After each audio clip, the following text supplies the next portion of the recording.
The AFP and the PNP have formally linked arms in the intensified campaign against illegal drugs. The full report from Marita Muahe. A joint letter directive was signed between the Philippine National Police and the Armed Forces of the Philippines for their anti-drugs operation.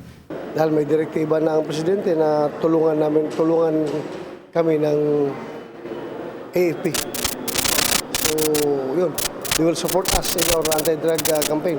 Part of the said directive is the exchange of information and other coordinations between the two institutions, according to PNP Chief Ronald Bato de la Rosa after their closed-door meeting held at Camp Aguinaldo last night.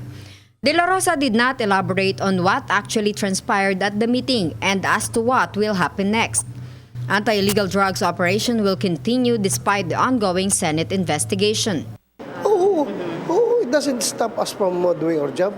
Kahit na inimbestigahan tayo, hindi naman natin kasalanan yun. Bakit tayo maghinto? Trabaho.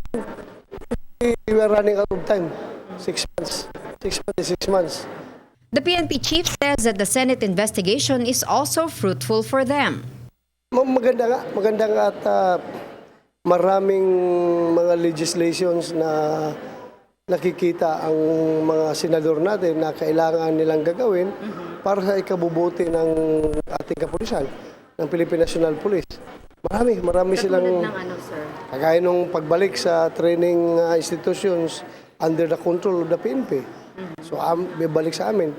Kasi matagal na namin pangarap yan na ibalik sa amin. So, kukunin namin balik. Hinihintay lang namin yung iamin nila yung batas.